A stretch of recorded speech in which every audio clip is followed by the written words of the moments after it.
We spoke about specific knowledge. We talked about accountability. We talked about leverage. The last skill that Naval talks about in his tweet storm is judgment, where he says that leverage is a force multiplier for your judgment. We are now living in an age of nearly infinite leverage, and all the great fortunes are created through leverage. So your first job is to go and obtain leverage. And you can obtain leverage through permission by taking risks and getting people to work for you, or by raising capital, or you can get leverage permissionlessly by learning how to code or becoming a good communicator in podcasting, broadcasting, creating videos, writing, etc. So that's how you get leverage. But once you have leverage, what do you do with it? Well, the first part of your career is spent hustling to get leverage. Once you have the leverage, then you want to slow down a bit because your judgment really matters. It's like you've gone from steering your sailboat around to now you're steering an ocean liner or a tanker. You have a lot more at risk, but you have a lot more to gain as well. You're carrying a much higher payload. So in an age of infinite leverage, judgment becomes the most important skill. Warren Buffett is so wealthy now because of his judgment. Even if you were to take away all of Warren's money, tomorrow investors would come out of the woodwork and hand him $100 billion because they know his judgment is so good. And they would give him a big chunk of that $100 billion to invest. So ultimately, everything else that you do is actually setting you up to apply your judgment. One of the big things that people rail on is CEO pay. And for sure, there's crony capitalism that goes on where these CEOs control their boards and the boards give them too much money. But there are certain CEOs who definitely earn their keep because their judgment is better. If you're steering a big ship, if you're steering Google or Apple, and your judgment is 10 or 20% better than the next person's, society will literally pay you hundreds of millions of dollars more because you're steering a $100 billion ship. If you're on course 10 or 20% of the time more often than the other person, the compounding results on that hundreds of billions of dollars you're managing will be so large that your CEO pay will be dwarfed in comparison. So demonstrated judgment, credibility around the judgment is so critical. Warren Buffett wins here because he has massive credibility. He's been highly accountable. He's been right over and over in the public domain. He's built a reputation for very high integrity, so you can trust him. So a person like that, people will throw infinite leverage behind him because of his judgment. Nobody asks him how hard he works. Nobody asks him when he wakes up or when he goes to sleep. They're like, Warren, just do your thing. So especially demonstrated judgment with high accountability, clear track record is critical. Let's define judgment. I would define it as knowing the long-term effects of your decisions or being able to predict the long-term effects of your decisions. It's funny. My definition of wisdom is knowing the long-term consequences of your actions. So they're not all that different. Wisdom is just judgment on a personal domain. Wisdom applied to external problems, I think, is judgment. So they're highly linked. But yes, it's knowing the long-term consequences of your actions and then making kind of the right decision to capitalize on that. Judgment is very hard to build up. This is where both intellect and experience come in play. There are many problems with the so-called intellectuals in the ivory tower, but one of the reasons why Nassim Taleb rails against them is because they have no skin in the game. They have no real-world experience, right? So they just apply purely intellect. And intellect without any experience is often worse than useless because you get the confidence that the intellect gives you and you get some of the credibility. But because you had no skin in the game and you had no real experience and no real accountability, you're just throwing darts. The real world is always far, far more complex than we can intellectualize. And especially all the interesting, fast-moving edge domains and problems, you can't get there without experience. So if you are smart and you iterate fast, so it's not even you put 10,000 hours into something, but you take 10,000 tries at something. If you are smart and you have a lot of quick iterations and you try to keep your emotions out of it, the people with the best judgment are actually among the least emotional. A lot of the best investors are considered almost robotic in that regard. But I wouldn't be surprised if even the best entrepreneurs often come across as unemotional. There is this archetype of the passionate entrepreneur. And yeah, they have to care about what they're doing, but they also have to see very clearly what's actually happening. And the thing that prevents you from seeing what's actually happening are your emotions. Our emotions are constantly clouding our judgment. And in investing or in running companies or in building products or being an entrepreneur, emotions really get in the way. Emotions are what prevent you from seeing what's actually happening until you can no longer resist the truth of what's happening, until it becomes too sudden and then you're forced into suffering, which is a breaking of this emotional fantasy that you had put together. To try and connect some of these concepts, I would say that first, you're accountable for your judgment. Judgment is the exercise of wisdom. Wisdom comes from experience, and that experience can be accelerated through short iterations. And the reason why a lot of the top investors, a lot of the value investors, if you read Jeremy Grantham or you read Warren Buffett, you read up on Michael Burry, these people sound like philosophers, or they are philosophers, or they're reading a lot of history books or science books. Like, what are they doing? Shouldn't they be reading investment books? No, investment books are the worst place to learn about investment, because investment is a real world activity that is highly multivariate. All the advantages are always being competed away. It's always on the cutting edge. So what you actually just need is very, very broad-based judgment and thinking. And the best way to do that is to study everything, including a lot of philosophy. And philosophy also makes you more stoic, makes you less emotional. And so you make better decisions. You have better judgment. One simple thing is I go out on Twitter, and it seems like half of Twitter is outrageous something at all times. You can go within someone's Twitter feed and get at least some semblance of what it must be like to be in their head all the time. And the more outraged somebody is, I guarantee you, the worse their judgment is. If someone's constantly tweeting political outrage and seems like an angry person getting into fights, you don't want to hand this person the keys to your car, let alone the keys to your company. So we covered the skills that you need to get rich. That was specific knowledge, accountability, leverage, judgment, and lifelong learning.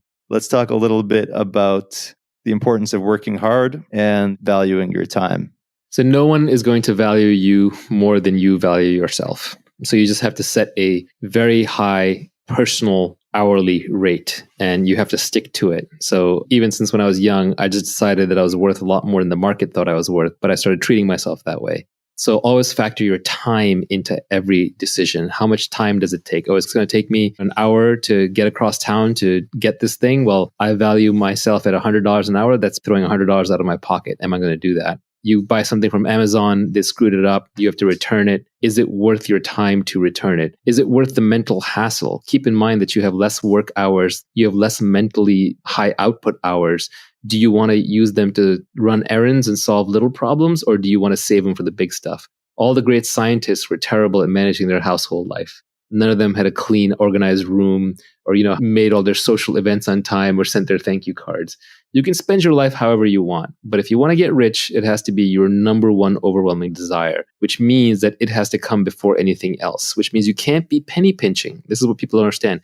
You can penny pinch your way to a basic sustenance. You can keep your expenses low, maybe retire early and not spend too much, and that's perfectly valid. But we're here to talk about wealth creation. And if you're going to do that, then that has to be your number one overwhelming priority. So fast forward to your wealthy self and pick some intermediate hourly rate. For me, believe it or not, back when you could have hired me, which now obviously you can't, but back when you could have hired me, and this was true a decade ago or even 2 decades ago before I had any real money, my hourly rate, I used to say to myself over and over, is $5,000 an hour. Today, when I look back, really, it was about $1,000 an hour. And of course, I still ended up doing stupid things like arguing with the electrician or returning the broken speaker, but I shouldn't have. And I did a lot less than any of my friends would. And I would make a theatrical show out of throwing something in the trash pile or giving it to Salvation Army rather than trying to return it, or handing something to people rather than trying to fix it.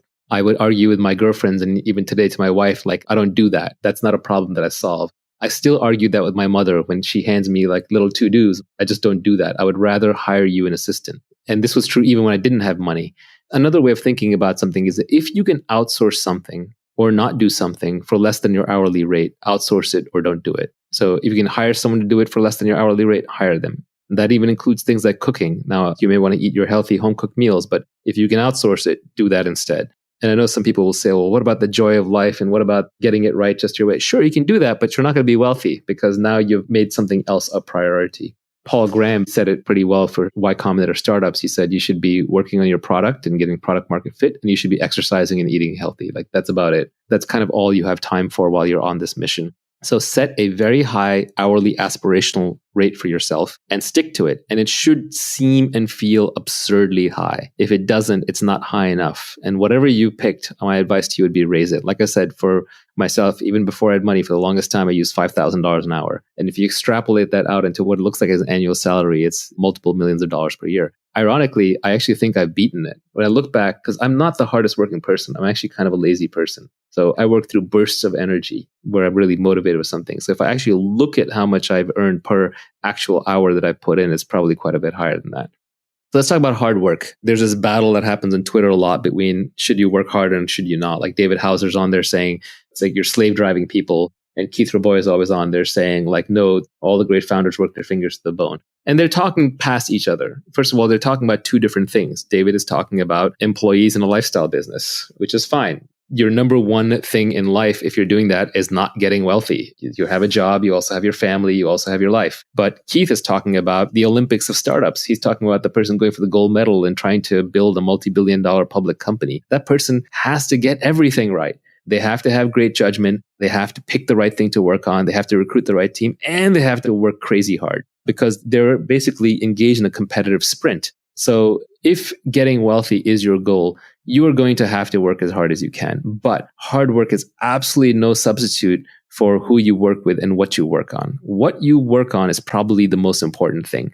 Finding product market founder fit, to expand on Mark Andreessen's definition, he came up with product market fit, but I would add product market founder fit, which is how well you are personally suited to that business. The combination of that three, that should be your overwhelming goal. And you can save yourself a lot of time if you pick the right area to work in. Picking the right people to work with is the next most important piece. And then third comes how hard you work. But they're like three legs of a stool. If you shortchange on any one of them, the whole stool is going to fall down. So it's not like you can pick one over the other that easily. So the order of operations when you're building a business is, or even building your career, is first figure out what should I be doing? What is something where there is a market that is emerging? There's a product that I can build that I'm excited to work on, and something where I have specific knowledge and I'm really into it. And then second, surround yourself with the best people possible. And no matter how high your bar is, raise your bar. Because you can never be working with other people who are great enough. If there's someone greater out there to work with, you should go work with them. I advise a lot of people who are looking at which startup to join in Silicon Valley. I say basically pick the one that's going to have the best alumni network for you in the future. Look at the PayPal mafia. They work with a bunch of geniuses, so they all got rich. So just try and pick based on the highest intelligence, energy, and integrity people that you can find.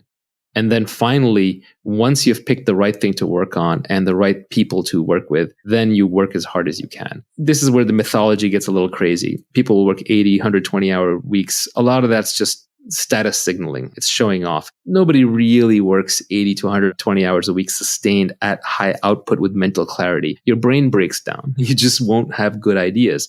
So really the way people tend to work most effectively, especially in knowledge work, is they sprint as hard as they can while they're working on something and they're inspired and they're passionate. And then they rest, they take long breaks. It's more like a lion hunting and much less like a marathon runner running. So you sprint, then you rest, you reassess, and then you try again. And what you end up doing is you end up building a marathon of sprints. Nivi just made the point to me on the side that inspiration is perishable, which is a very good point. When you have your inspiration, do it right then and there. This happens to me a lot with my tweet storms. I've actually come up with a whole bunch of additional tweet storms besides the ones that are already out there. But sometimes I just hesitate or I just pause and then it just dies. And what I've learned is if I'm inspired to write a blog post or to publish a tweet storm, I should probably do it right away. Otherwise, it's not going to get out there. I won't come back to it. So inspiration is a beautiful and powerful thing. And when you have it, just seize it. So people talk about impatience. When do you know to be impatient? When do you know to be patient? My glib tweet on this was impatience with actions and patience with results. And I think that's actually a good philosophy for life. Anything you have to do, just get it done. Why wait? You're not getting any younger. Your life is slipping away. You don't want to spend it waiting in line. You don't want to spend it traveling back and forth. You don't want to spend it doing things that you know ultimately aren't part of your mission. And when you do them, you want to do them as quickly as you can while you do them well with your full attention. But then you just have to give up on the results. You have to be patient with the results because you're dealing with complex systems. You're dealing with lots of people. It takes a long time for markets to adopt products. It takes time time for people to get comfortable working with each other. It takes time for great products to emerge as you polish away, polish away, polish away. So impatience with actions, patience with results. And as Nivi said, inspiration is perishable. So when you have inspiration, act on it right then and there. If I have a problem that I discover in one of my businesses that needs to be solved, I won't sleep until at least the resolution is in motion. And this is just a personal failing. But if I'm on the board of a company, I'll call the CEO. If I'm running the company, I'll call my reports. If I'm responsible, I'll get on there right then and there and solve it. If I don't solve a problem the moment it happens, or I don't start moving towards solving it the moment it happens, I have no peace. I have no rest. I have no happiness until that problem is solved. So solve it as quickly as possible. I literally won't sleep until it's solved. Maybe that's a personal characteristic, but it's worked out well in business. We squander our time with the death of 1,000 cuts. So another tweet I had was, you should be too busy to do coffee while still keeping an uncluttered calendar. People who know me know that I'm famous for simultaneously doing two things. One is having a very clean calendar. I have almost no meetings on it. And there are people that I meet with, when they see my calendar, they almost weep. While at the same time, I am busy all the time. I'm always doing something. And it's usually quote unquote work related, but it is whatever the highest impact thing is that needs to be done at that time and that I'm most interested, inspired about. But the only way to do that is to constantly, ruthlessly decline meetings. People want to do coffee and build relationships, and that's fine early in your career when you're still exploring. But later in your career, when you're exploiting and there are more things coming at you than you have time for, you have to ruthlessly cut meetings out of your life. If someone wants to do a meeting, see if you can do it with a phone call instead. If they want to do a phone call, see if they can do it with an email instead. If they want to do it with email, see if they can do it with a text message instead. If they're text messaging, you should probably be ignoring most text messages unless they're true emergencies. So one has to be utterly ruthless about dodging meetings. When you do meetings, do walking meetings, do standing meetings, keep them short,